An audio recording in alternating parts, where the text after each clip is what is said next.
妹妹去上环了，因为我的未婚夫喜欢放在里面。她不再嫌弃我未婚夫的尺寸，反而用尽手段取悦他，然后嫁给了他，因为他重生了。上辈子，妹妹设计嫁给了豪门纨绔子弟，我嫁给了未婚夫。婚后的未婚夫被特招进军校，一路高升成为首长，我也成了所有人羡慕的首长夫人。可妹妹却被纨绔打得流产，送进疯人院。这辈子，妹妹以为拿下了我的未婚夫，就可以像我前世一样成为首长夫人。可她不知道的是，我也重生了。而且上辈子我能拥有美好的爱情、完美人生，全是因为我会调教男人。这一世，他奢望的是个纨绔子弟又如何？落到我手掌心，我便不会放过他。新婚当晚，我就与贺北辰开门见山道：“贺北辰，我知道，对于你这样的公子哥来说，娶媳妇只是为了应付父母。放心，我会懂事的。你随便在外面做什么事，交什么朋友，我都不会管。咱俩就当做是住在一起的室友，人前是夫妻，人后互不干涉。”我这话把他一肚子的恶言终究没说出口。下一秒，他拍拍我的肩膀：“算了，既然你这么有自知之明，我也不为难你。”然而他话锋一转，眼神冰冷：“但你最好记住今天的话，敢在我背后玩阴的，我有1万种方法让你生不如死。”我笑了笑，笑得像桃花开满山，我一定记住。他从衣柜里拿出被子，丢下一句：“以后你就睡这屋，我去隔壁。”可就在他走出房门的那一刻，竟然又折了回来。紧接着，他从皮夹掏出一叠票子，直接扔在床上。怎么说你也是我贺北辰的媳妇，这2000块钱你拿着去烫头买衣服，免得给我丢人。好的，谢谢。我这句谢谢是发自真心。活了2辈子，我的口袋里从没装过这么多钱，整整2000块，这可是我爸1年的工资。于是晚饭就在我们的小洋楼里开席，红烧土鸡、清蒸桂鱼、糖醋排骨，足足9道菜，长长久久。这排场在沈家过年都吃不上。我饿极了，一口气就干了1碗汤。贺北辰嘴角一抽：“你中午没吃饭？”我点了点头。他竟然骂我蠢得跟棒槌一样，偷偷吃2口。谁知道我有些意外，这二世祖似乎也没那么不堪。谁知没等我说话，电话突然叮铃铃响个不停。王婶接了电话，看了我一眼，才不自然地开口：“四少爷找您的。”贺北辰头都没抬：“谁啊？”王婶的声音更小了：“是位姓赵的姑娘。”她手里的碗筷瞬间放下，立刻过去接电话。只听她声音温柔的能掐出水来：“你别怕，我这就过去。”说完，她招呼都不打，穿上外套就大步出了门。新婚夜，我的丈夫奔向了别的女人，可我却毫不在意，甚至吃得更自在了。因为他不在，我反而更开心。只是吃着吃着，眼泪却大颗大颗往下掉。我想起在沈家炖一只鸡，哥哥弟弟吃鸡腿，姐姐妹妹吃鸡翅，我只能吃没人要的鸡头。在周家更惨，连汤都喝不上，就因为周贤清他妈说生不出孩子的女人不配沾荤腥。可明明是他儿子死精。第二天，我早早起床，路过隔壁房间，门开着，里面空无一人，一夜没回。王婶看见我，小心翼翼地解释：“四少爷兴许是真的有当紧的事。”我只是轻笑一声。一直等到8点，贺北辰还是没出现。我怕失了礼数，只能自己去主宅敬茶。果然，我一进去，贺家所有人都到齐了。我立刻道歉：“爸妈、哥哥嫂嫂们，抱歉，我来迟了。”贺夫人笑得慈爱：“成儿呢？”我只能撒谎，她昨天太累了，还没睡醒。没想到二嫂和欣然突然开口，表情微妙：“四弟妹怕是说谎了吧？”我竟然说亲眼看见四弟开车出去，今早还特意问了保安，保安说四弟昨晚出去后就一直没回来呢。他盯着我，一字一句地问：“四弟妹，你跟四弟不会是吵架了吧？”话音刚落，贺家主砰的一拍桌子：“这个混账东西！”贺夫人也满眼心疼地望着我，西西，让你嫁过来，真是委屈你了。我却摇了摇头，不委屈。我看着他们，不卑不亢地开口：“我和北辰没见过面就结婚，对他一个崇尚自由的人来说，才是天大的委屈。我们彼此需要时间磨合，我相信只要我做得足够好，将来北辰一定会甘心情愿回家的。”此言一出，全场震惊。新婚夜被抛弃，我竟然不哭不闹，还句句维护他。贺夫人瞬间红了眼眶，连连点头。我果然没有看走眼，能娶到你是老四那个王八羔子走了8辈子好运。看得出他先前就知道贺北辰夜不归宿，但我的这番话让他彻底站在了我这边。从今天起，这豪门的快乐，我沈梦溪要定了。我只是笑笑，没说话，因为我知道婆婆再好，心里也只疼自己的儿子，只要说几句好话，就能换来公婆的喜爱。他贺北辰不高兴也是情理之中，毕竟我这个媳妇是强塞给他的。他只是半夜离家，又没打我骂我，甚至还给了我2000块。说真的，我一点都不委屈。更让我没想到的是，敬完茶，我直接暴富。公婆、哥哥嫂嫂们的红包加起来，竟然有18000。婆婆还送我一只玻璃种的翡翠手镯，价值几万。我瞬间成了万元户，嫁入豪门果然快乐。我刚把钱收好，贺北辰就回来了，他满脸疲惫，带着不悦。我柔声问他：“去我爸妈那边了？”他嗯了一声，坐在沙发上，竟然跟我道谢：“谢谢你替我说话。”我立刻摆正自己的位置：“不用谢，我们是搭档。”他意味不明地看了我一眼，突然提醒我：“离二嫂远点，她心眼多，你玩不过她。”说完，他就去隔壁睡觉了。我躺在床上，却毫无睡意。其实贺北辰昨晚去找的那个赵姑娘，我上辈子就认识，赵雅琪，娱乐圈初代顶级小白花，家里有残疾的爹、生病的妈，还有上学的弟弟。她长得清纯漂亮，温柔坚韧，很快就吸引了贺北辰。算算时间，现在他俩正是互相有好感的时候。昨天贺北辰结婚，他怕煮熟的鸭子飞了，所以连夜把他叫走，一是为了证明他的重要性，二是挑拨我们的关系，三就是给我一个下马威。可我根本不在意，吃饱喝足钱在手，他俩要是情比金坚，跟我离婚那就更好了。光是这些改口费和镯子，就够我买好几套房。只是我万万没想到，这么快就见到了赵雅琪。午饭后，贺北辰可能是觉得愧疚，非要带我上街买东西。我拗不过他，就要了一辆自行车。结果一进车行，就迎面撞上一个女孩，米白色的连衣裙，齐腰的长发。她看到贺北辰，大眼睛里满是不可思议，像受伤的小鹿。阿晨，贺北辰眸光闪烁，琪琪，你也来买自行车？赵雅琪立刻解释，我弟弟上高3，想给他买一辆，节省时间。贺北辰大手一挥，随便挑，我付钱。赵雅琪没答应，也没拒绝，反而看向我，阿晨，这位就是你昨天刚娶的老婆吗？贺北辰舌尖抵了抵腮，轻轻嗯了一声，紧接着又补充道，她叫沈梦溪，是我妈做主帮我娶的。这话一出，赵雅琪眼底的激动藏都藏不住，她立刻转向我，满脸歉疚，昨晚我妈妈突然晕倒，才喊阿晨送我去医院的，扰了你们新婚夜，真抱歉。但我保证，我们只是单纯的朋友，在医院走廊坐了一夜，什么都没发生，你千万别怪他。这话表面是道歉，实则是在向我示威，羞辱我新婚独守空房，以为我会暴怒。谁知我却一脸紧张地问，那阿姨现在没事了吧？住哪个医院？我改天去瞧瞧。什么？赵雅琪当场懵了，满脸问号，这女人难道心眼不全？贺北辰连忙阻止，他们已经脱离危险了，你又不认识，不必去，赶紧选车吧。我乖巧点头，挑了一辆260块的女士自行车，赵雅琪则挑了一款220块的男士车。付钱时，贺北辰直接掏出500块，赵雅琪却拿出钱包，故作姿态，阿晨，我现在也赚钱了，不用你帮我付。贺北辰一把抢过，霸道地将钱拍在收银台，你我之间不存在帮这个字。赵雅琪立刻咬着嘴唇，弱弱地看向我，实在是不好意思啊，我也不想花阿晨的钱。我看着赵雅琪，立刻安慰她，琪琪啊，你可千万别这么觉得。我紧接着说，我婆婆讲过，北辰他从小就特有爱心，看见路边的野猫野狗都得给几块肉呢。你是他的朋友，他给你付个自行车钱，这不应该吗？我拍了拍他的肩，这点小事，他有的是钱，你别有心理负担。我看见贺北辰探究地看了我一眼，他肯定在想，这丫头是在夸他，可为什么听着这么怪？而赵雅琪呢？她低着头，我猜她后牙槽都快咬碎了。这贱人竟然敢暗讽她是野猫野狗，但她又能怎样？只能忍着。就在这时，一道熟悉的声音突然响起：“二姐。”我一抬头，竟然看见沈梦婷和我的前男友周贤清并肩走来。他俩看见我，眼里满是讶异，特别是沈梦婷，她的视线在我、贺北辰还有赵雅琪身上来回扫射。她刚想说话，又立刻改口：“二姐，这是你新买的自行车吗？好漂亮啊！”我真是佩服她，明明几天前脸皮都撕破了，现在竟然还能若无其事地跟我套近乎。我冷冷地看着她，跟你有关系吗？沈梦婷眼圈一红，立刻拉住我的胳膊撒娇：“二姐，你还在生气啊？我知道错了，我怎么会抢你男人？都是酒后误事啊！我求求你原谅我吧。”我心里一阵恶心，他现在假意认错，不过是想从我这搞钱，当然他更是故意要让贺北辰知道我沈梦溪曾经有别的男人。谁知道贺北辰竟然双手环胸，一脸不屑地看着他：“你就是沈梦溪那个没长脸的妹妹啊！亲姐姐的对象都睡，真是个狠人。看来我这个当姐夫的得把床看好了。”我直接惊呆了，沈梦婷更是被砸得头晕眼花，她怎么也想不通贺北辰为什么会帮我说话。上辈子他明明为了赵雅琪，让人扇烂了我的嘴，一定是哪里出错了。他深吸一口气，挤出微笑，阴阳怪气的开口：“想必你就是二姐夫吧？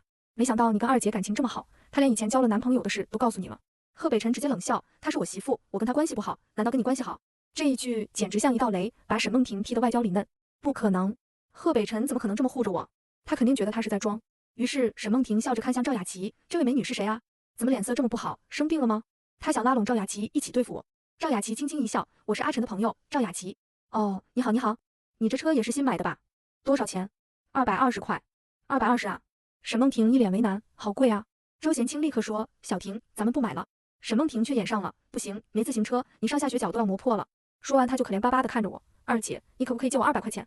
最多半年我就还你。”他笃定当着这么多人，我不敢对他这个亲妹妹无情，况且他知道贺家给了我好几千改口费，我现在有钱。可他没想到，我根本不在乎别人的看法。你跟我前男友睡了，现在要给他买自行车，却来问我借钱。我的声音不大不小，却足以让周围的人都听清。你要是脑子有病就去治，别在这丢人现眼。沈梦婷脸瞬间爆红，赶忙捂住我的嘴：“二姐，你别说了，我不借就是了。滚开！”我一把甩开她的胳膊，我不是演戏，我是真的觉得她脏。沈梦婷眼圈通红，开始哭：“二姐，我们是亲姐妹啊，你打我骂我都行，你别不理我啊。”就在这时，周贤清扶住沈梦婷，怒目瞪着我：“沈梦溪，你差不多就行了，你要怪就怪我，小婷也是受害者。”他以为自己是谁？我极为不屑地瞅了他一眼：“你算个什么东西？你该不会以为你在我心中还有地位吧？哼，从前我眼瞎，还以为你是个七星瓢虫，没想到你其实是个披了彩衣的屎壳郎。以后你们俩都少出现在我面前。”看着周贤清，我差点干呕。我看到他紧紧握着拳头，满眼都是恨意。他一定在想，我傍上有钱人就看不起他了。可我还没来得及嘲讽，沈梦婷又开始作妖：“二姐！”她幽怨地喊了一声，话还没说出口，就被2个追闹的小孩撞倒。她明明可以拉住身边的周贤清，却直直朝着赵雅琪扑过去。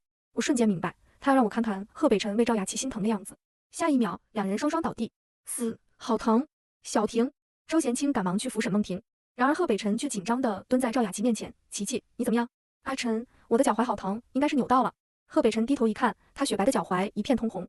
赵雅琪睫毛挂着泪珠：“怎么办？阿晨，我后天还要拍戏呢。”“没事，我现在就带你去医院。”贺北辰刚要抱她，伸出的手却顿在半空。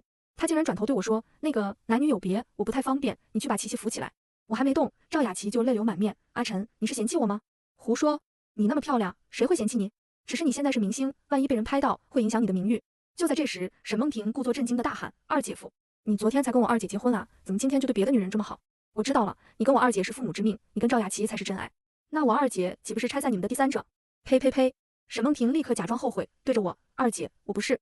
我不等她说完，一巴掌狠狠甩在她脸上。沈梦婷，你嘴巴是粪坑吗？张口就造谣。我嫁给贺北辰之前根本不认识他，怎么就成第三者了？你毁了人家姑娘的名声，你承担得起吗？我真是小看我这个好妹妹，这辈子她竟然处处要戳我的心窝子。可惜贺北辰，我根本不在乎。沈梦婷捂着脸，眼里全是毒辣，嘴上却满是委屈。二姐，你竟然打我，你是不是还恨我和贤清在一起？你要是还爱他，我喊给你就是了。他，我反手又是一巴掌，还在挑拨我跟我老公的关系。你这点小伎俩，傻子都看得出。我这辈子见了他都作呕。我懒得再跟他废话，直接弯腰将地上的赵雅琪打横抱起。瞬间，所有人都愣住，赵雅琪更是吓得心惊肉跳。沈梦溪，你要干什么？快放开我！我没理他，只是背对贺北辰喊了一声，把车门打开。贺北辰大步走到车边，我稳稳把赵雅琪放进后座。我整理好衣服，对着贺北辰扯出一个微笑，用不用我去医院照顾他？不用。好，那我先回家。就在我转身的瞬间，贺北辰突然开口：“你不用刻意讨好我，明明那么生气，就别笑了，很丑。”这一次我是真的笑出声，我生气也不是因为你。拜拜。我挥挥手，骑上我的新车就走。回到家，王婶立刻迎上来：“四少夫人，厨房给你炖了燕窝，现在吃吗？”好，送到2楼。傍晚时分，贺北辰回来了，他手里拎着一个粉色纸袋，这是琪琪让我带给你的化妆品，国外进口的，感谢你下午抱他上车。我打开一看，面霜、粉底液还有香水，心底瞬间一片冰冷。我记得上辈子沈梦婷新婚夜挨打，赵雅琪就送了这套化妆品，结果用了不久，她脸上就起满红疹。她去找赵雅琪算账，反被贺北辰羞辱，说她栽赃陷害。没想到这一世，这套东西送到了我这里。我不会害人，但也绝不会白白被人害。我将东西收好，笑着说：“赵小姐太客气了，替我谢谢她。”贺北辰没说话，只是提起另一件事：“明天你该回门了，我让人买好了礼物。”不用了，随便带一些就行。我们说好第2天一起去，可临到出发的时候，意外发生了。刚说好一起回门，可贺北辰一个电话就飞奔而去，又是为了赵雅琪。我看着满客厅的礼品，这车根本带不走，于是我只好去喊贺家备用的车刘师傅，麻烦送我回趟娘家。谁知刘师傅还没回答，二少夫人何欣然就踩着高跟鞋跑过来：“刘师傅，快送我去岳府大酒店。”刘师傅一脸为难，可四少夫人说要回娘家，这时何欣然才注意到我，一把拉住我的手，笑：“四弟妹，回娘家怎么走都行，我这可是姐妹聚会，我今天必须用车，要让所有人知道我家的最好。”说完，他直接坐进车里，冲我摇下车窗：“再见。”车子扬长而去，我只能叹气，也罢，我本就不想带那么多东西回沈家。我随手挑了2瓶酒，又去集市买了鱼和肉，骑着车就走。谁知道我一进家门，看见沈梦婷和周贤清，周贤清露出的胳膊上赫然一道长长的血印子。沈梦婷正心疼地给他上药：“二姐，你回来啦！”我弟沈梦阳迎上来，屋里人也都闻声而出。我妈赵秀梅一把拉住我，却一个劲往外看：“西西回来了。北辰呢？怎么骑车来？车呢？他有事来不了。我不会开车，不骑车怎么来？”我妈的笑瞬间消失，在看到我车上挂的东西，脸色彻底变了。贺家好歹是豪门，儿媳妇回门就让你带这些，我心里不悦，我自己准备的，跟贺家没关系。他却不依不饶，你就不知道多买点？你哥马上结婚，你多带点东西，他媳妇正好拿回娘家，又省钱又显阔绰。我冷冷瞥他一眼，这种事你想都别想。我嫁去贺家，让你拿6000多彩礼，已经是最大妥协，再敢有非分之想，我以后永远不回这个家。说完，我转身就走。赵秀梅赶紧抓住我，瞬间变脸：“妈知道你受委屈，是妈错了，妈道歉。快坐下，妈给你做红烧鱼。”我知道他恨我这副倔样，但又怕我这个嫁入豪门的女儿真跟他翻脸，毕竟他指望从我这捞点好处。看在他是我亲妈的份上，只要他不害我，我也懒得撕破脸。就在这时，沈梦婷殷勤地给我搬来椅子：“二姐，你快坐。昨天是我口无遮拦，对不？”我冷哼一声坐下，心里跟明镜似的。我这个好妹妹现在恨不得生吞我，她这么陪着笑脸，不就是想从我这借钱去贴补那周贤清吗？她也是重生的，或许还想拿钱去创业，但无论如何，1毛钱也别想从我这拿到。我妈见我脸色不好，立刻笑着开口：“西西，你不知道，要不是贤清，你今天就没妈了。我早上去买菜，差点被车撞，是贤清护住我，可他胳膊却受伤了。我想着，反正家里有空房，就租给他们，1个月20块钱房租。西西，你觉得怎么样？”我瞬间明白，他这是想把周贤清这个免费劳动力留在家里干活，真是打了一手好算盘。我根本不想管他们这堆破事，房子是你的，你爱怎样就怎样，我不过问。好，我就说西西最孝顺。我妈高兴地拍手，拉着沈梦婷和我弟进了厨房。客厅里只剩我和周贤清，他抬眼看我，故作深情地开口：“西西，贺北辰他是不是对你不好？”我冷笑出声：“西西，你娶了我妹妹，以后请叫我二姐。”周贤清却急了，开始为自己辩解：“我们一定要这样吗？当初是你妈喊我吃饭，是你妹妹扶我上床，我娶她只是为了负责，我才是受害者。你那么爱我，怎么就不能为我想想？”他竟然还觉得我爱他，我气得笑了：“我爱你？我爱你自恋自大，还是爱你心眼小诡计多？”周贤清满脸不可置信：“西西，你以前不是这样的。你说我淳朴上进，阳光明媚，你是不是傍上有钱人就瞧不起我了？”“对，那是以前，以前是我被你蒙蔽了，想让人瞧得起你，倒是干点人事啊。睡我妹妹，结了婚还想招惹大姨子，你被贱成这样，还指望别人瞧得起？呸！恋爱脑没了，再看初恋，简直就是一坨屎。我甚至想谢谢他的不娶之恩，谁知周贤清竟开始讥讽我：“你对我好到哪去？还不是为了钱嫁给纨绔子弟？起码小婷爱我，贺北辰正眼看过你吗？新婚夜被抛弃，今天回门他都没陪你，肯定是去找别的女人了吧？我双手环胸，鄙夷地看着他，贺北辰去干什么跟你有一毛钱关系？你是什么人，他是什么人，你心里没数？还非要我把话说明白，羞辱你才好受。哼，虚荣！就算你再怎么舔他，他还是把你当猪狗。沈梦溪，我真替你可怜。我扯了扯嘴角，笑了。他一次给我2000块零花钱，你还是可怜可怜自己吧。一个月生活费有20块吗？你，周贤清气得眼底泛红。10年河东，10年河西，我早晚会飞上云霄，到时候你别后悔。放心，你飞到天边，我对你也只有憎恶。说完，我起身就走，路过厨房喊了一声：“妈，别做我饭了，看见某些人倒胃口。”走了。我妈急忙冲出来，可我已经骑车走远。她转头就没好气地问周贤清：“你又跟他说什么了？”周贤清瞬间恢复憨厚模样，低着头说：“我只是问二姐夫是不是对他不好。”我妈冷哼一声：“贺北辰对他好不好是你该问的，你现在是小婷的男人，对小婷好就行。”说完，他越看周贤清越生气，一个窝囊废。回到厨房，他直接对我妹说：“你二姐走了，鱼和肉别做了，腌起来等你爸和你哥周末回来吃。”可下一秒他又改口：“割一块肉给你弟蒸了吃，他上高3得补补。”我的确说：“妈，你们不吃我也不吃。”不行，你必须吃，看你都瘦了。沈梦婷对我妈这种偏心早就习惯，甚至觉得理所应当。在她看来，我得了那么多钱，却一毛不拔，就是个冷血的傻子。我先去街上吃了碗面才回家，没想到刚进庄园就又碰到何欣然。她风光满面的从车里下来，笑着说：“四弟妹这么快就回来了。”紧接着她像是想起什么，一脸懊恼：“哎呦，今天是你回门的日子，四弟呢？他没跟你一起回去？瞧我这记性，早知道我说什么也把车给你用，看你一个人骑车去，不知道的还以为贺家欺负你呢。二嫂言重了，骑车也挺好。”我不想跟他多说，转身就想走，谁知他又拦住我：“四弟妹，咱们是妯娌，我就提点你一下，男人没有不偷腥的，只要我们有手段，男人就得乖乖服软。”我抬眼看他，什么手段？一哭二闹三上吊啊！你是正室，他在外面的女人都是见不得光的货色，你直接上去扇烂他们的脸，看谁还敢勾引四弟。我心里发冷，面上只尴尬的笑笑。我不会打人，而且我还要上课，不想惹麻烦。何欣然一副恨铁不成钢的样子。哎呦我的妈呀，梦溪，你现在是贺家4少夫人，有公婆撑腰，你怕什么？何欣然还在教唆我，他竟然说别说打了人，就是杀了人也跟才死一只蚂蚁一样，你怕什么？我笑容不改，心里却越来越冷。这个何欣然哪是爱挑事，简直是丧尽天良。上辈子要不是他推波助澜，我妹妹沈梦婷也不可能那么疯。于是我只能继续装傻。二嫂，我胆子小，看见蚂蚁都得绕着走呢。北辰他爱玩，就随他吧，我不在意。何欣然还想说什么，我却抢先一步。二嫂，我有点累，先回去休息了。我刚一转身，就听见他鄙夷的唾骂，真是个傻子。男人新婚夜和回门日都去找野女人，他竟然能忍，活该一辈子不得男人爱。傍晚，贺北辰回来了，我正在露台嗑瓜子，他就劈头盖脸就问：“你今天没去你妈家？”去了。那怎么没带东西？带了，但自行车带不了那么多。贺北辰直接坐到我对面，家里不是有车吗？二嫂用了。他当场吃鼻，语气明显不悦。他明知道你今天要回门，还跟你抢车，小人。我笑了笑，小事，他也不是故意的。谁知贺北辰突然从皮夹里掏出一叠钱，整整3000块，他直接塞给我，拿着，周末去学驾照，等过些日子我再给你买辆车。我一个瓜子卡在喉咙，差点没过去。一辆车，这个年代可是20万啊！他哪来这么多钱？但不管了，我这亲老公这么大方，我必须温柔又懂事。我立马把钱塞进口袋，给他倒了一杯茶，真是太谢谢你了，你是这个世上对我最好的人。贺北辰果然笑了，还以为我是个好哄的小丫头。第二天，我一觉睡到自然醒，王婶准备好丰盛的早餐。可就在这时，电话响了。王婶接过后对我说：“4少夫人，2少夫人请您过去打牌。”我本想拒绝，但一想到抽屉里那套化妆品，我立刻改了主意，告诉二嫂，我一会就到。吃完饭，我回到卧室，拿出那套化妆品，从水乳到粉底，甚至连香水都用了个遍。接着我又换上一身精致的连衣裙。我本就明眸皓齿，这一打扮简直是仙女下凡。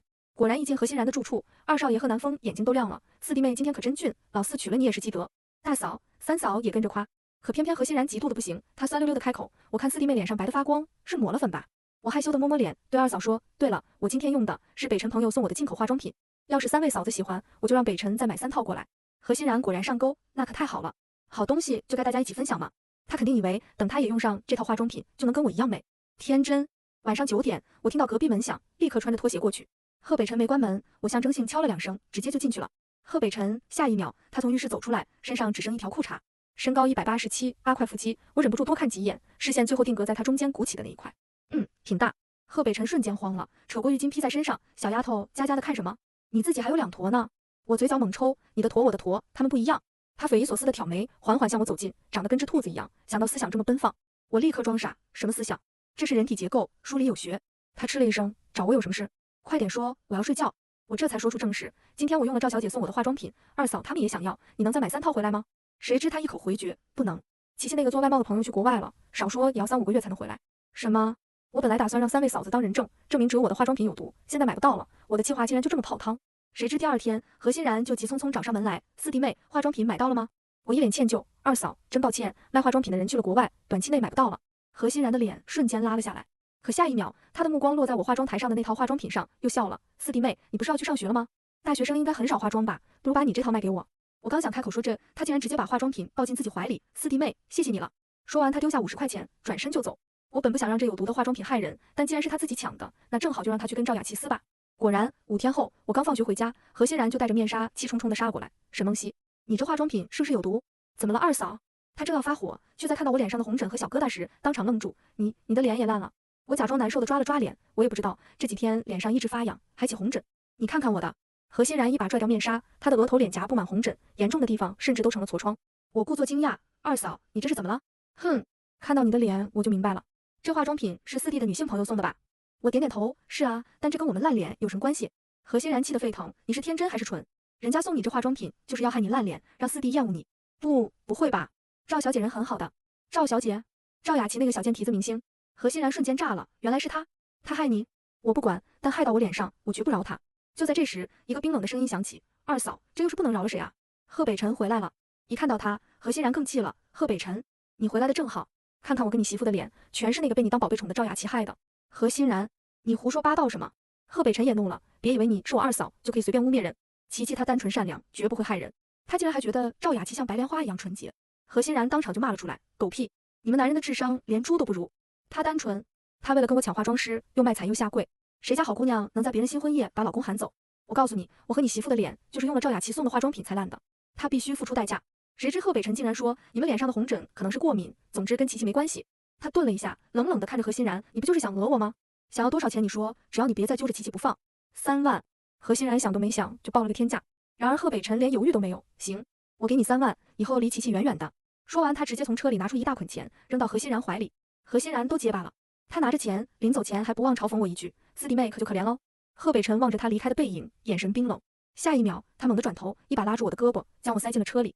我吓得一声不敢吭，生怕他的怒火烧到我身上。没想到车子竟然停在了医院门口，我实在忍不住问了一句：“你来这是要找赵小姐吗？”贺北辰头都没回，大步走向挂号处。我找他干什么？来给你治脸。什么？我低头跟着他进了诊室。医生仔细看了看我的脸，突然开口：“不像是过敏。”医生仔细看着我的脸说：“最近抹了什么？”我说：“1周前用过一次面霜和粉底液。”他断言：“应该是化妆品里有害物质超标，最好拿来化验。”我却笑了笑：“不用了，医生，你给我开药吧。”我当然知道里面有什么，何必多此一举。接着我去拿药，贺北辰则在医院门口打了电话：“小丽，上次从琪琪朋友那买的化妆品用的怎么样？”电话那头说：“挺好的，姐妹们用了皮肤都变水润了。”贺北辰追问：“没人起红疹？”“没有啊。”他没等对方说完，猛地挂了电话。就在这时，一道惊喜的声音响起：“阿晨！”赵雅琪穿着白衬衫格子裙，像织花蝴蝶一样朝他奔来。“阿晨，你怎么来医院了？”然而贺北辰只是定定地看着他，声音冷得掉渣：“我陪沈梦溪治脸，她脸上起了很多红疹。”“严重吗？”“没什么大事。”赵雅琪嘴上关心，心里怕是早已乐开了花。她立刻又装出可怜的样子：“我妈病治不好，最多还能活1-2年，你要不要去看看她？特想你。”陈竟然犹豫了，可他还没开口，我就拿着药从医院出来。“贺北辰，我们走吧。”我看见赵雅琪，立马笑道：“赵小姐也在啊，你们有事吧？那我先自己回家。”没想到贺北辰竟然拒绝了赵雅琪：“没什么事，我们还没吃晚饭，先回去了。”说完，他直接拉着我上了车。就在我们走后，赵雅琪的双拳死死握紧，指甲都扎进了肉里。车上，贺北辰突然问我：“你也觉得琪琪送你的化妆品有问题？”我只是冷笑：“现在说这个有意义吗？怎么没有意义？你的脸差点毁容，那又怎么样？”我直视着他：“二嫂只是怀疑一下，你就拿3万块摆平。你的态度已经很明确，无论是不是他，你都要保他。”我顿了顿，一字一句地说：“我在追究，只会让你更厌烦我。我的脸没事，但我不想自寻烦恼。”他猛地转头看我，眼神复杂：“你这个人看起来乖巧懂事，实际上却是冷静到冷血。”我能感觉到，在他心里，我只是一个需要处理的事件，我们之间隔着10万8千里。我望着窗外，没有反驳，我只是想不让自己受伤。赵小姐是外人，你才是我天天要面对的人。惹怒你，我以后还怎么过日子？一路无言，直到车子到家，贺北辰并没下车，反而从包里拿出3万块钱递给我。无论如何，你的脸烂了，也要给你补偿。我刚想说不，他却把钱硬塞进我手里，然后一把将我推下了车。你进去吧，我还有事。车子瞬间消失在夜色中。我拿着这3万块，不禁感慨，贺北辰对赵雅琪真是爱到骨子里。为了给他息事宁人，他竟然默默拿出6万块。这要是赵雅琪杀了人，他还不得散尽家财护他周全。王婶给我端来一碗热腾腾的鸡汤手擀面，我一口气吃了2碗，仿佛要把所有委屈都咽下去。5、6天后，我脸上红疹就全好了。这天一早，窗外下着蒙蒙细雨，秋风萧瑟，一场秋雨一场寒。我翻箱倒柜也找不到一件厚外套，索性拿着昨天刚领的驾驶证，直接下了楼。我看着正在喝茶的贺北辰，直接开口：“能把你的车借我用一下吗？我想去趟商场。”他抬起眼皮看我：“下雨呢，你自己开车去。”我的驾照还是他帮忙搞定的，车技仅限于能开走。可我却自信地点点头，他立刻否决，不行，一会我跟你一起去。出发时，贺北辰竟然让我开车练手，他坐副驾指挥。我上辈子是老司机，为了不露馅，只能硬着头皮装新手，一会熄火，一会打错转向灯，耳边全是他的咆哮。沈梦溪，慢抬离合，踩刹车，踩刹车，拐弯打死。哎呀，我的天，差点撞石墩了！我实在不耐烦了，冲他吼道：“你能不能别说话了？”他果然闭嘴，死死抓住安全带。好在一路有惊无险。下车时他腿都软了，我却神采奕奕：“没事吧？要不要我扶你？”他立刻挺直脊背，单手插兜：“当然没事，走吧。”然而刚进商场，我就撞见了一个最不想见的人——沈梦婷。她笑着迎上来：“二姐，二姐夫，你们怎么来了？”我没好气，当然是来买衣服。我懒的是直接指着看上的款式，棕色风衣、灰色大衣、黑色针织衫，全都要最小号。沈梦婷看着十几件衣服，眼里的嫉妒都快溢出来。二姐，你买这么多，穿得完吗？我没理她，转头看向贺北辰，多吗？不多，这才几件，赶快装起来。贺北辰的话让沈梦婷满眼不可置信，她不明白贺北辰为什么会对我这么好。于是她一边装衣服，一边开始作妖。二姐，你回门那天跟贤清说了什么？他做梦都喊你的名字呢。我又不是傻子，他又想在贺北辰面前给我泼脏水。我直接嗤笑一声，他说你又丑又臭，配不上他，求着要跟我复合，被我大骂一顿，所以我才饭都没吃就走了。不可能！沈梦婷瞬间瞪大眼睛。我冷笑，他喜欢你，做梦还喊我的名字。沈梦婷，下次耍心机麻烦聪明点，蠢货。说完，我拎着袋子转身就走。贺北辰立马跟上，从我手里接过大包小包。接着我们又去买别的东西。最后我说，我还想买个录音机听英语。你要出国？没有，多学点东西，将来总有用。他立刻点头，好。谁知我们竟然来到了本市最大的家电市场。一进去就有个工作人员对着贺北辰鞠躬。我好奇地问：“你认识他？”他云淡风轻地说：“不是，这个商场是我的。”什么？我震惊得像是没听清。他接着说：“不仅这家店，市场对面的小商品市场也是我的。”我倒吸一口凉气，这比贺家的棉纺厂还赚钱。这个别人口中的纨绔子弟，竟然是商业大佬。他才25岁啊！看着我惊呆的样子，贺北辰不禁浅笑：“怎么样？现在是不是觉得你老公特别厉害？”我猛点头：“呜，我积了8辈子德，才嫁了你这样的神仙老公。”他却叮嘱我：“可别说出去啊，除了你没人知道。”我立马保证：“明白，做人要低调，树大招风。”随后，贺北辰竟然还要给我房间买台新电视。正说着，一道熟悉的声音突然响起：“嘻嘻，北辰，真巧，你们也来买彩电。”我一转头，竟然是我妈和我哥。我立刻拉着贺北辰的胳膊就往外走，生怕慢一步我妈就会让他付钱。果然，赵秀梅一把拉住了贺北辰的另一条胳膊：“别急着走啊！”眼看我妈就要得逞，我刚想阻止，贺北辰却率先一步答应了：“好。”他还问赵秀梅：“你们有电视机票吗？”“带了，带了。”赵秀梅喜笑颜开，围着一台21寸的熊猫牌大彩电，眼睛都看直了。售货员报价2280，赵秀梅的脸瞬间垮了，这比她男人1年的工资都多。我哥沈建明也知道自家情况，小声说：“妈，要不我们买个小点的？”可赵秀梅却不甘心，买小了多让亲戚邻居笑话。说着，她转头笑眯眯地问贺北辰：“女婿，你觉得呢？”贺北辰一眼看穿了他的小算盘，但他只是淡淡一笑：“是要买大的，钱的事你们不用担心，我来出，就当我送给大舅哥的新婚礼物。”他直接对售货员说：“买2台。”赵秀梅心中狂喜，却还要假意推辞：“这么贵重，我们怎么好收啊？”贺北辰却说：“1台彩电而已，咱们都是一家人。”我哥沈建明更是激动的不行：“二妹夫，谢谢你。”出了市场，贺北辰看我一脸不高兴，我只能迁就的笑笑：“我妈爱占便宜，不好意思让你破费了，以后你不用理他们。”谁知他却说：“我们结婚本就是合作，你嫁过来没给我惹麻烦，我给你们家花点钱，不是理所当然吗？我要是一毛不拔，你不是白嫁了？可你给我钱啊！”他哑然失笑：“别管怎么说，沈家养育了你，只要他们没坏心，我愿意给他们花点钱。”他都这么说了，我还能说什么？只要你不觉得委屈，我也没话说。中午，贺北辰带我去了一家土菜馆，老板显然是熟客，热情地问他是不是老规矩，他却把菜单递给我，让他点。老板一看，笑容更大了，原来这位就是4少夫人，真是漂亮。我点了铜锅和羊肉，他却又加了好几个硬菜。菜一上来，我涮了片羊肉，味道绝美。他给我加了块鸡腿，尝尝这个，这走地鸡香而劲道。我连连点头，好吃。我又吃了一口松鼠鱼，香甜酥脆，简直人间美味。这家餐馆的菜都特别好吃，喜欢就多吃点。然而就在回家的路上，意外发生了。雨越下越大，路过医院时，一个身影突然从路边冲了出来，车子险些撞到他。啊！一声尖叫，女人跌坐在地。贺北辰拧着眉，惊呼出声：“琪琪！”他立刻下车，冲到雨中：“琪琪，你没事吧？”雨中的赵雅琪穿着白色连衣裙，长发披肩，像一朵摇曳的白莲，楚楚可怜。她惊喜地看着贺北辰：“阿晨，怎么是您？”可我知道，他就是故意冲过来的。贺北辰关切地问：“你怎么样？伤着没有？”“我没事。”赵雅琪一脸难过：“只是我给我妈妈送的饭全洒了。”说着，她挣扎着想站起来，却又跌回地上。她眼含水雾，懊恼地说：“这地真是太滑了。”赵雅琪弱不禁风地望着贺北辰，全身上下写满了勾引。我敢肯定，她坚信贺北辰会扶她起来。谁知贺北辰竟然转头看向车里的我，还给我使了个眼色。我瞬间会意，立刻下车，撑开雨伞挡在她头上：“赵小姐，我扶你起来。”赵雅琪恨得咬牙切齿，脸上却装出万分感动，把手递给我：“谢谢你。”“不客气。”我扶着她：“你先去车上坐着，我重新去给你买一份饭。”“不用了，我自己可以去。”就在这时，贺北辰竟拿出50块钱递给他，今天的事都怪我，饭钱理应我来出。赵雅琪瞬间红了眼，苦笑着望向他，一份饭才几毛钱，你还要赔偿给我？我以为我们至少是朋友，可你却这样羞辱我。他崩溃大喊：贺北辰，我讨厌你！说完，他转身哭着跑开，可刚跑几步，又砰的一声跌倒在地。啊！他狼狈不堪，满身泥水，眼底却闪着狠厉，他就不信贺北辰会不心疼。果然，贺北辰抬步走了过去，琪琪，我不是那个意思，让你不舒服了，我很抱歉。赵雅琪立刻见好就收，咬着嘴唇摇头，对不起，我太冲动了，我知道你是为我好。贺北辰扶起他，快起来吧，你身上都湿了，我先送你回家。可是我妈妈还饿着呢，我立刻脱下新买的外套披在她身上，我去买饭，给你妈妈送过去。赵雅琪满眼戒备，我将她扶稳，条理清晰的安排，你现在必须回家换衣服，你妈妈不能挨饿，最好的办法就是让北辰送你，我去送饭。这可是我的金主，为了那3万块，说给他白月光的妈送饭，就是伺候他白月光坐月子，我也毫无怨言。谁知赵雅琪却拒绝了，不用了梦溪，我自己可以，外套我改天洗好还你。说完，他转身就走，小跑到一家面馆。我看着他的背影，不禁感慨，10个沈梦溪都斗不过他。人美会示弱，还懂男人心，进退拿捏得死死的。今天这场大雨，简直是为他量身打造的舞台。我敢断定，贺北辰因为化妆品和他生的嫌弃，已经修复大半了。回到家，电视装好，我换上睡衣，躺在床上看电视，前所未有的岁月静好。一觉睡到下午3点多，王婶敲门：“四少夫人，您娘家弟弟来了。”我弟弟沈梦阳。我赶忙下楼，看到他浑身湿透，焦急万分。二姐，我看见大姐和大姐夫在街上吵架了。咱妈和咱哥光顾着看新彩电，根本不管。看着他滴水的衣服，我心疼不已。洋洋，你别急，二姐先给你找件衣服换上，咱们就去找大姐。我大姐上辈子就是被张家搓磨了一辈子，这事我绝不能让她重蹈覆辙。我立刻跑上楼，敲响了贺北辰的房门。进来。他声音迷糊。我推门进去，蹑手蹑脚的小声说：“我弟弟来了，身上都湿了，借你一套衣服给他穿。”从衣柜里挑了一套衣服，正要走，贺北辰突然坐了起来。他怎么这个时候来了？是不是有事？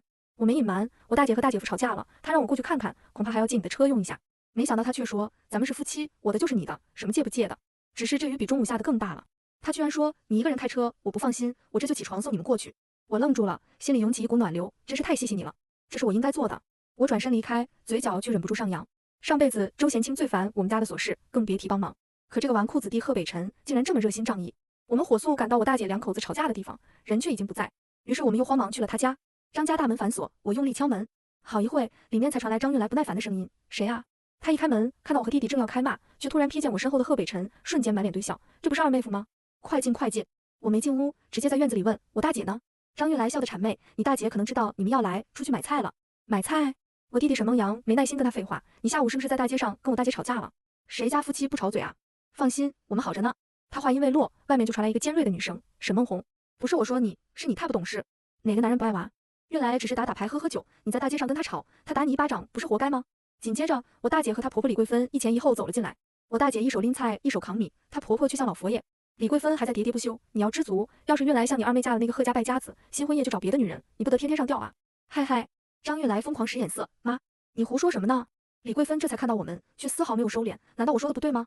比起沈梦溪，沈梦红能嫁给你，是她烧了高香了。我当场冷笑：“阿姨这话有失偏颇了吧？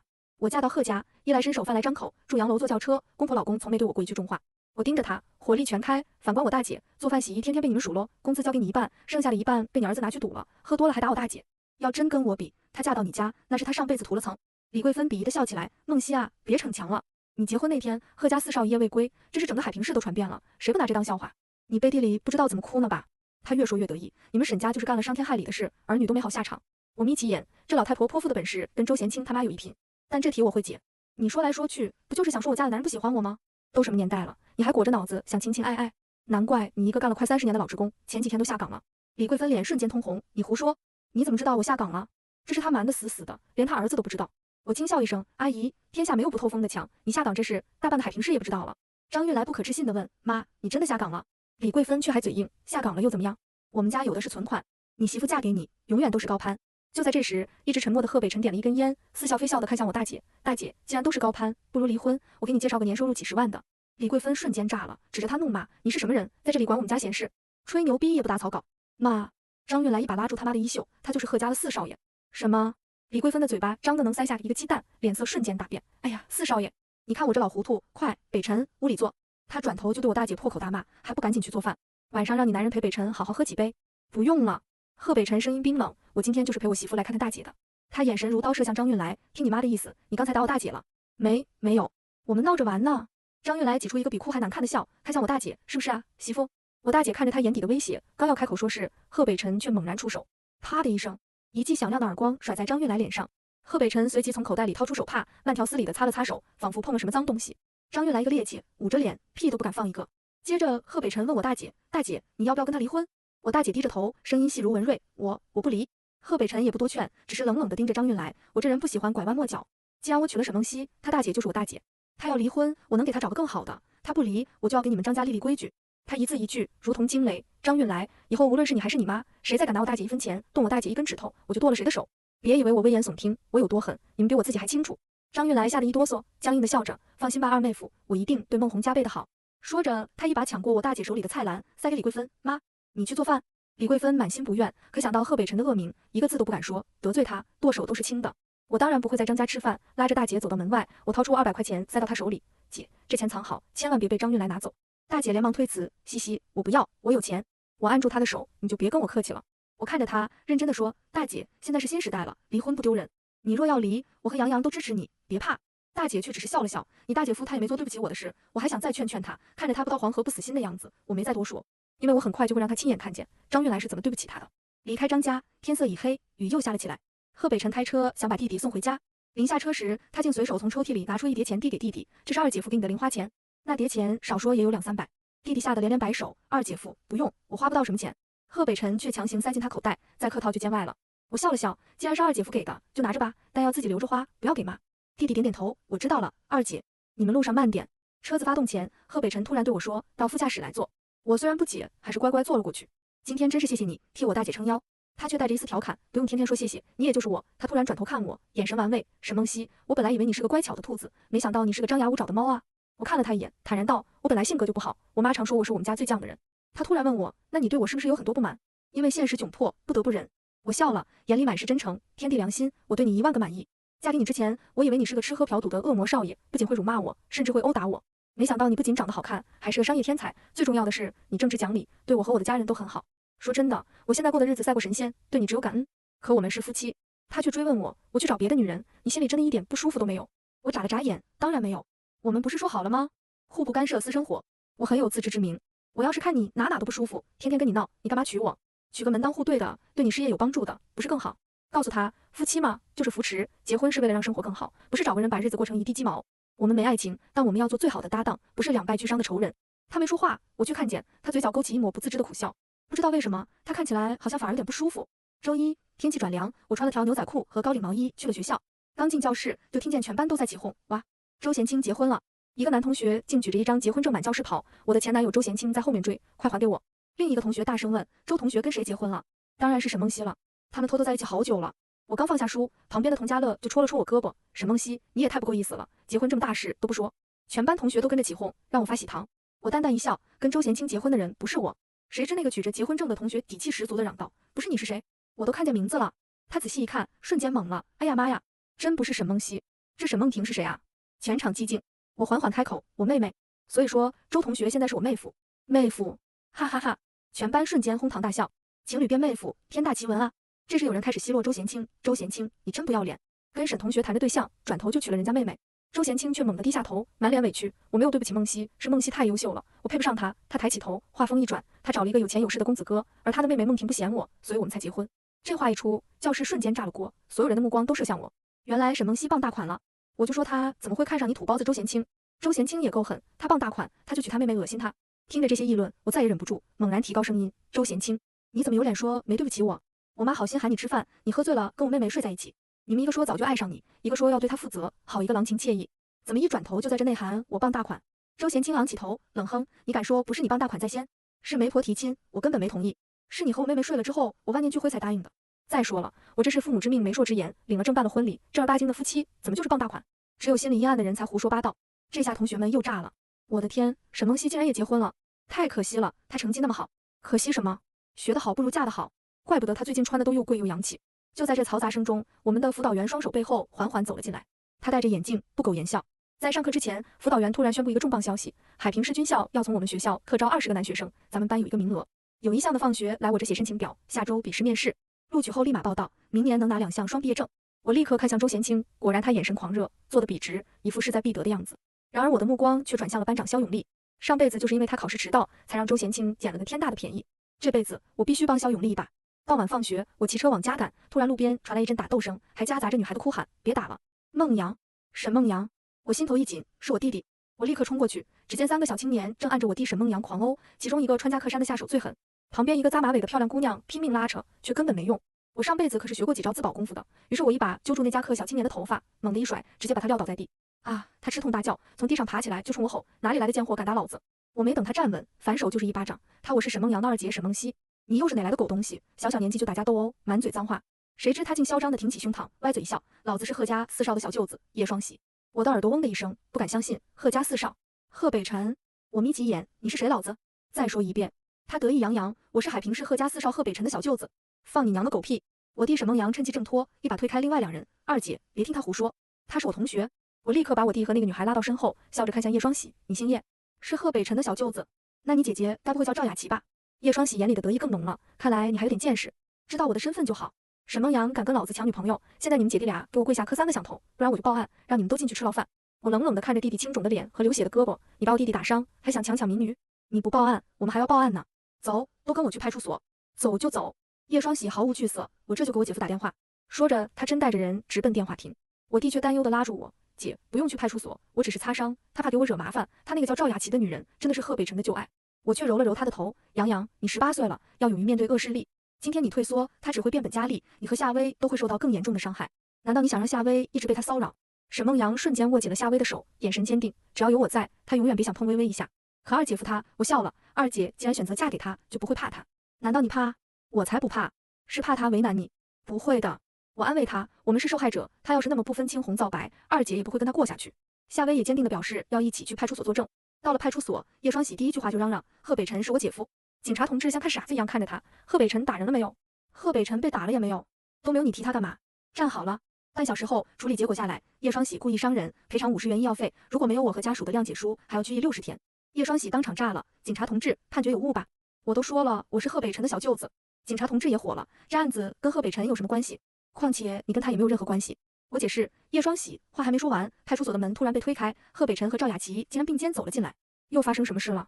贺北辰的语气里带着一丝不易察觉的不耐烦。叶双喜一看到他，立刻激动地冲过去，拉住了他的胳膊：“姐夫，姐夫，你们可来了！”叶双喜像是看到了救星，然而贺北辰只是淡淡瞥他一眼，瞎喊什么？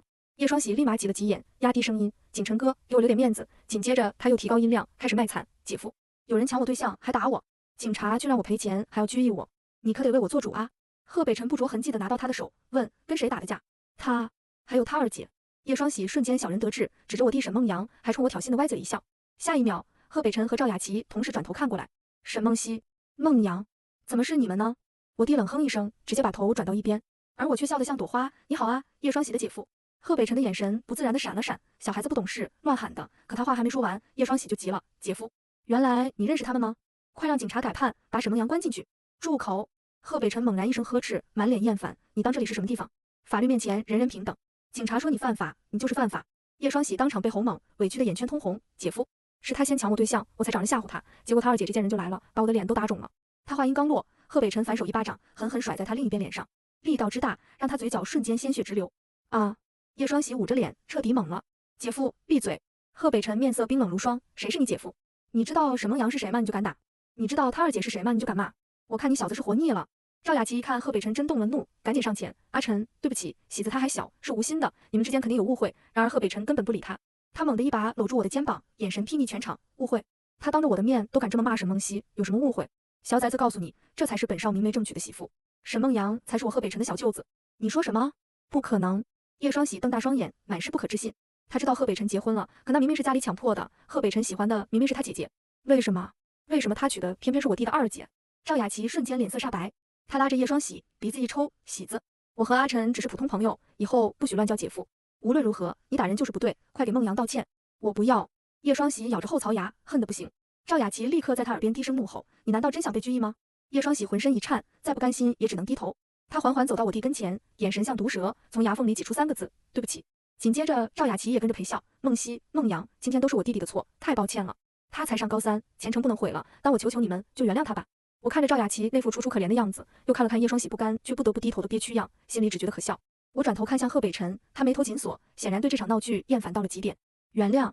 我轻轻笑了一声，走到叶双喜面前：“你把我弟弟打成这样，一句轻飘飘的对不起就完了。”我抬起弟弟还在渗血的胳膊，看见没？这是你口中的吓唬。叶双喜眼神躲闪，嘴硬道：那你想怎么样？警察同志刚才说得很清楚了。我语气平静，却不容置疑，医药费1分不能少，该赔多少赔多少。至于谅解书，我顿了顿，看向脸色发白的赵雅琪，看你和你姐姐的诚意了。贺北辰这时开口，声音里带着不容置疑的威严：叶双喜，听见没有？该赔钱赔钱，该道歉好好道歉。再敢耍花样，不用警察，我第一个收拾你。他说完，目光扫过赵雅琪，带着一丝不易察觉的失望。琪琪，管好你弟弟，他不是小孩子了，该为自己的行为负责。赵雅琪眼圈更红了，咬着唇点头。阿晨，我知道错了，回去一定好好说他。他又看向我，梦溪，医药费我们一定赔。双喜也知道错了，你看，最终叶双喜老老实实赔了50块钱医药费，又在我弟和夏薇面前不情不愿地再次道了歉。我没松口给谅解书，只对警察说看他们后续表现。叶双喜被警察教育了一番，灰头土脸地被赵雅琪拉走了。回去的车上，贺北辰一直没说话，快到庄园时，他才忽然开口：以后这种事直接给我打电话。我愣了一下，点点头，知道了。经过派出所这事，贺北辰似乎对赵雅琪淡了些。他不再像以前那样随叫随到，反而偶尔会问我学校的事，或者带我出去吃饭。我乐得清静，专心学习，顺便盯着班长肖永利和周贤清。军校特招考试前一天，我匿名给肖永利家打了个电话，提醒他明天考试千万记得带手表，早点出门。果然，考试当天，周贤清还想故技重施，找人假装问路缠住肖永利，但肖永利因为我的提醒提前出发，稳稳当当的进了考场。而周贤清自己却因为太过紧张，发挥失常，笔试就被刷了下来。结果公布那天，周贤清脸黑得像锅底。肖永利激动地跑来感谢我，说要不是我提醒他考试时间，他可能真会迟到。我笑着祝他前程似锦。沈梦婷知道后，在家又哭又闹，说周贤清没出息，连个名额都抢不到。周贤清憋着一肚子火，两人大吵一架，几乎成了我们班的笑话。时间过得很快，转眼到了年底。贺北辰忙着他的生意，和我保持着一种微妙而和谐的室友关系。他给我钱依旧大方，我也继续扮演着懂事不惹事的妻子。婆婆越来越喜欢我，经常叫我过去陪她说话，时不时塞些好东西给我。有一天，贺北辰突然说带我去参加一个商业晚宴，我有点意外，但还是精心打扮了一番。宴会上，他难得的没有不耐烦，甚至主动向我介绍一些他的合作伙伴。我落落大方的应对着，偶尔还能插上几句切中要害的商业见解，让贺北辰看我的眼神都多了几分惊讶。就在宴会快结束时，我竟然看到了张韵来，她搂着一个浓妆艳抹的年轻女人，根本不是她说的什么加班。我立刻悄悄拿出贺北辰之前送我的新相机，远远拍了几张照片。第二天，我就把照片拿给了大姐沈梦红。大姐看着照片，手抖得厉害，眼泪无声的往下流。她终于死了心，同意离婚。有贺北辰之前放的狠话，张家根本不敢纠缠，痛快的放了人。离婚后，我把大姐接了出来，用自己攒的钱帮她租了个小店面，开了家小吃店。大姐手艺好，生意居然很不错。沈梦婷和周贤清的日子却越来越糟。周贤清没考上军校，工作也高不成低不就，整天怨天尤人。沈梦婷重生带来的那点先知很快用光了，她又受不了穷苦，两人矛盾不断。我妈赵秀梅看着大女儿离婚后过得挺好，小女儿却一地鸡毛，心里也不是滋味，反而没那么偏心眼了。至于赵雅琪，她弟弟叶双喜后来因为又打架闯祸，彻底惹怒了贺北辰。贺北辰直接断了和他们的来往，明确告诉赵雅琪别再联系。赵雅琪明星梦也没做成，渐渐没了消息。年底家宴上，贺家人基本到齐了。贺北辰喝了不少酒，回去的路上，他看着窗外忽然说：“沈梦溪，有时候我觉得我才是那个被你看透、被你拿捏的人。”我心头一跳，面上去笑，我们是搭档嘛，互相拿捏，共同进步。他转过头，深深看了我一眼，没再说话。那晚之后，我们的关系似乎又近了一步。他不再提什么互不干涉，出差回来甚至会记得给我带礼物。我也渐渐发现，这个外人眼中的纨绔子弟其实很有头脑和担当。1年后，我以优异的成绩大学毕业。贺北辰问我有什么打算，我看着他，第一次认真的说：“我想帮你，不是在家当摆设的那种帮忙。”他笑了，说：“好，明天跟我去公司。”后来，我成了贺北辰事业上最得力的助手。我们依旧不是那种腻歪的爱情，但却成了彼此最信任、最默契的伙伴。一起搞事业，一起赚钱，一起把日子过得风生水起。沈梦婷和周贤清最终还是离了婚，互相埋怨着散了场。我偶尔会接济一下我妈，但对沈梦婷，我始终没什么好感，由她自生自灭。很多年后，在一个阳光很好的下午，我和贺北辰难得清闲的在自家花园里喝茶。他忽然说：“其实我知道，当初你嫁给我，不是因为万念俱灰。”我挑眉看他，他笑了笑，说：“我也知道，你早就不是上辈子那个沈梦溪了。”我抿了口茶，笑了：“那你呢？你还是上辈子那个贺北辰吗？”他握住我的手，手指轻轻摩挲着我指尖的脖茧，遇见你就不是了。阳光暖暖的，岁月静好。这一世，我没有刻意去争抢，却拥有了曾经奢望的一切。而那个一开始被我定义为纨绔的男人，最终成了陪我细水长流的最好的搭档。全文完。